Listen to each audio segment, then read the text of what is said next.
Good morning to all my friends and family, and welcome to this episode of Jim's 5am Club. It's Sunday morning. It's a beautiful spring day.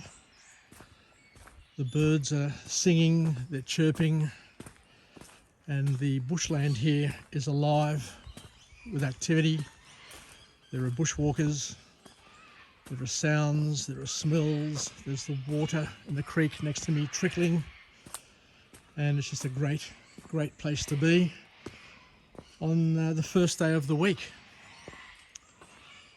What I'd like to do today is take you through a book summary in the tradition of Jim's 5am Club, where we get to share OPE, other people's experiences.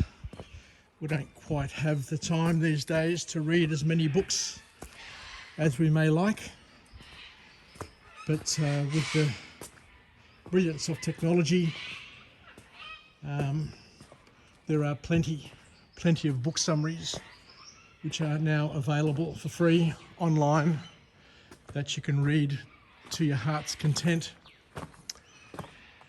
So I'm in the bushland here up in the northwest of Sydney.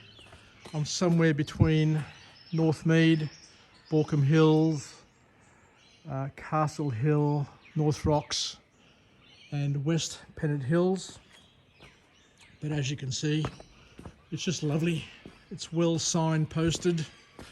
Today I think I'm going to complete the loop, which is the footsteps loop, and we'll see where it leads us, where it takes us. I did the bandicoot one yesterday, I've done the platypus one, and I'm just trying to learn some new trails and some new tracks to build my knowledge of this area of Sydney. Believe it or not, I've lived here for over 45 years and I've only just discovered these tracks. Better late than never. But let's have a bit of a chat. For those who are at home, for those who are overseas, for those who can't get out and about, you may want to enjoy this experience vicariously, and hopefully we can overlay it with some messages of empowerment where we can learn some life hacks that we can incorporate in our lives. And it's never ever too late to learn something new and to tweak what we already know. As we've said time and time again, learning is the art of combining and adding the unknown to the known, and the more you know, and the more you're capable of learning and knowing. So let's make sure that we remain life learners and continually, incrementally add to our skill sets so that we can become bigger and better versions of ourselves, so that we can change, morph, improve in an environment and in times that are morphing, changing at the most rapid pace in the history of mankind. So today's book summary that we'll go through is entitled Strengthsfinder 2.0.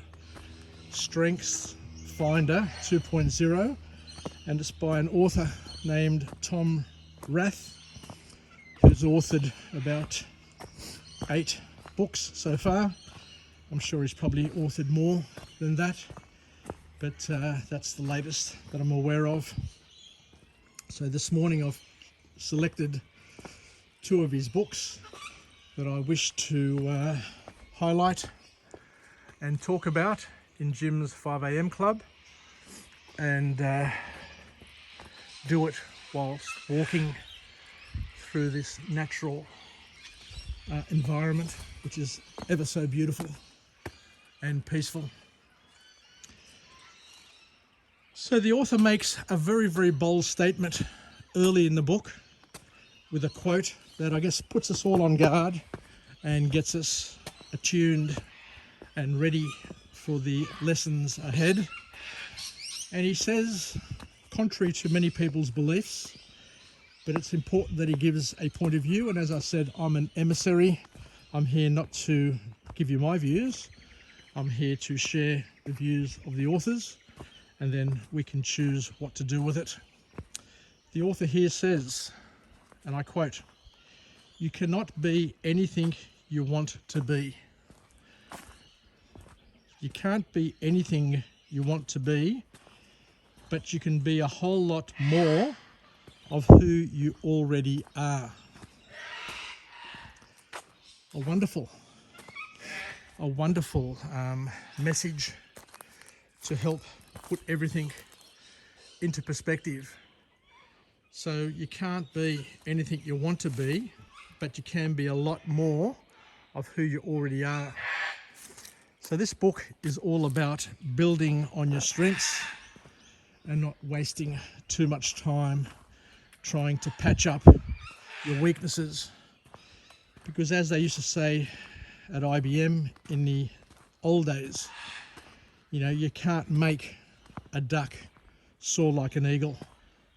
Regardless of how hard you try, a duck is a duck, an eagle's an eagle, and try as you may, a duck can never soar like an eagle soars. So it's all about knowing your strengths, sticking to your strengths, and leveraging your strengths. And in the Bible, our Christian faith talks about charismata, which are the gifts of God. God gives everybody certain gifts, and it's up to each and every one of us to leverage those gifts rather than being distracted trying to find other gifts which is given to other people.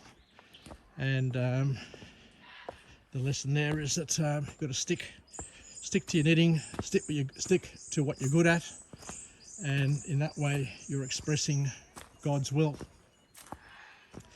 So the first formal point to come out of this book is that we need to exaggerate our strengths instead of fixing our flaws. A very simple message, but very, very few people understand it or get it in their lives because we're always distracted, hopping from one to the other, trying to improve or fix our mistakes. And I guess it gets back to our education system. As kids, we'd come home with our school reports, and all that our parents, our uncles, our aunts, our friends would focus on is our bad grades. Very little focus was placed on the good grades. So an important understanding, and that's what makes us tick in the way we tick. So the author here says that we spend far too much time ironing out the wrinkles in our shirts and fixing every little chink in our armour instead of doing what we're already good at.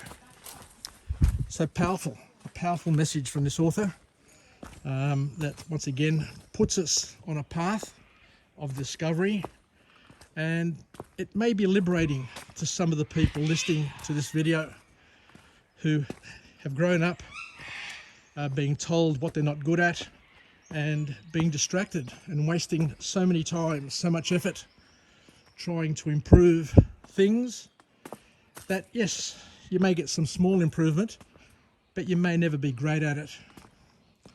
You know, I've been a distance runner, I've done martial arts, I've been to university, I've worked for some of the finest organisations in the world, and I know there are some things that I'm good at and some things that I'll never be great at, if it's a way of describing it.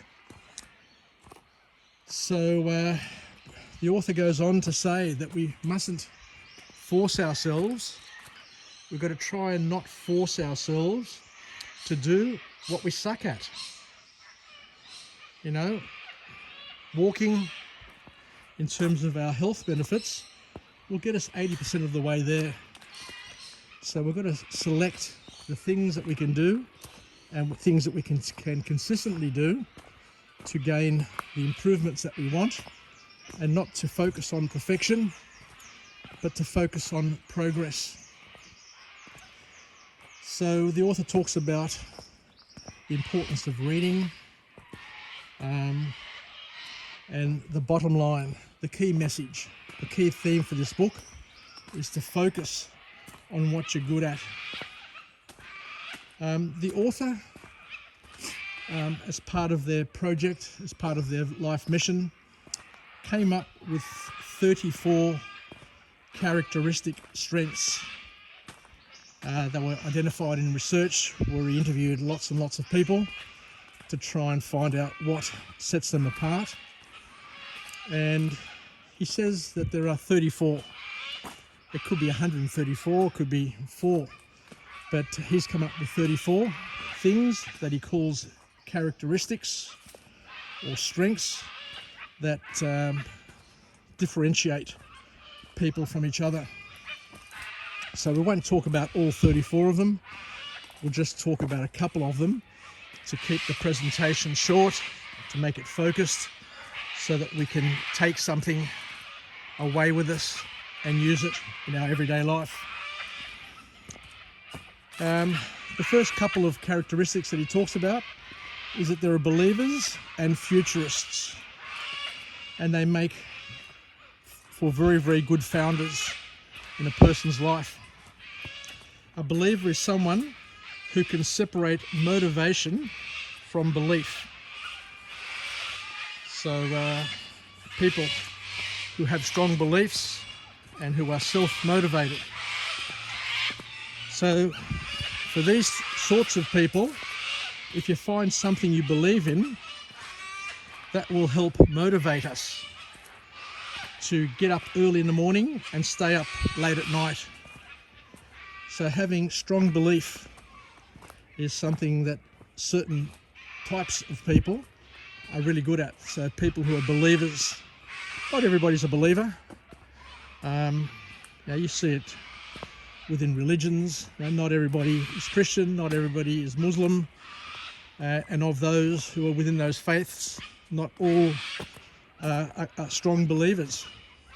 In fact, the greatest prayer that I have is, please God, help me in my disbelief, because we're human. We're being messed up with all the time, and we've just got to keep on being helped in order to maintain our belief and to stay on the right path. So the author says that for these types of people, it's critical that they align their beliefs with their core values and their actions. And once you have that harmony, once you have that balance, then you're in a great position to be able to leverage and achieve greatness in what you select and what you're able to do. Futurists, on the other hand, aren't tied down by rules. I think yesterday we talked about rules, and some people enjoy being governed by rules, and it's the people, according to the author yesterday, who are risk averse. So people who are risk averse, people who've got fears, uncertainty and doubts, love rules because they love to depend on what other people say and to be guided through life. But the futurists, according to this author, aren't limited or governed by rules, and they see beyond what most people think is possible. So they create their own path, they create their own rules, they've got their own guiding principles that are enablers, that enable them to express themselves, to grow, develop and achieve without somebody else opening the path for them. They open the path through their ability to visualize and to dream. So the next point which comes out of this book is that the futurists are able to create their own vision of the future and paint pictures so vivid that they inspire others to partner with them. And I guess for those of us who have been lucky enough to have worked in great organisations with outstanding leaders, you know that there are some people who are just so passionate about what they do that they're able to infect everybody around them in a positive way with their vision and create empowerment, create excitement, and create an environment of success, growth and development based on their vision. The next point that the author talks about is that if you're a person who seeks out strong social bonds, and I guess the past few months would have taught us all about those who are social and those who are not as social. Because the people who are social and want to be connected with people would have been suffering, being unable to leave home and to be with others outside of their family. So the author says here that if you're a social person who seeks strong social bonds, you may be a person who's called a harmonizer or a responsible, which is a characteristic that this author has identified, because they're constantly striving to attain social recognition. There are lots of people who will buy things that they don't want with money that they don't have to impress people that they don't like. But it's the way they're wired. They're wired to impress other people. A harmonizer looks for the most diplomatic solution. They look for social consensus, and they are people pleasers. They'll do whatever they can to get a laugh, to get a like on social media.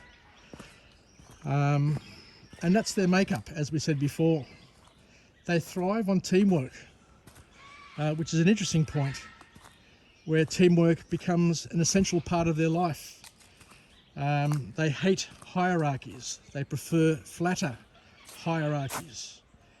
And they love being with people who share the same beliefs. Once again, the pandemic over the past couple of years have flushed out people's strong beliefs in terms of what they think of government, what they think of authority, what they think of science, and what they think of each other.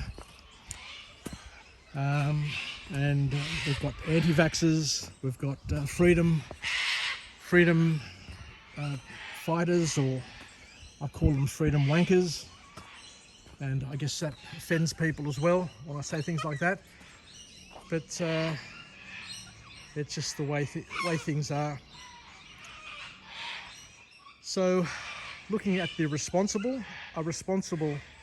a person who has a responsible sort of character trait is one who tries to never let anyone down. They're constantly trying to do the right thing, to their detriment sometimes. And a lot of parents, a lot of mothers, a lot of family members are responsibles because they do whatever they have to do to please people and to make others happy, just like pets. So I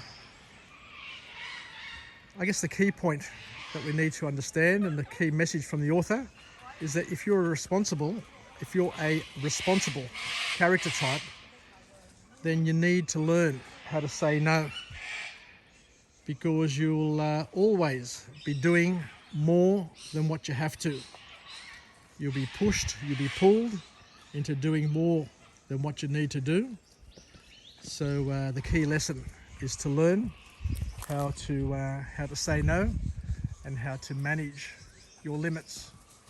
Anyway, thank you for joining me on this episode of Jim's 5am Club, where we become partners in each other's journey and partners within each other's growth path. I look forward to coming to you again from a different location with a different message, a message of empowerment where we can live, learn and pass it on, and we can incorporate life hacks that we pick up through our readings, through our book summaries, to incorporate in our lives and to hopefully make our day better and make our lives better. Take care, and I'll come to you again with another book shortly from this same author. And the other book that I'll be talking about is entitled Eat, Move, Sleep by Tom Rath, and we'll continue our journey. I'm at this juncture which I was at yesterday. Yesterday I went to the left, which enabled me to complete the Bandicoot loop. But today I'm going to take this other track, which I haven't been on before. Don't know where it goes, but I'll follow that up to see where it leads. And this other track, of course, is the Footsteps track. And hopefully that'll lead me somewhere where I'll recognize where I am and I can loop back. Take care everybody, yasas, and bye for now.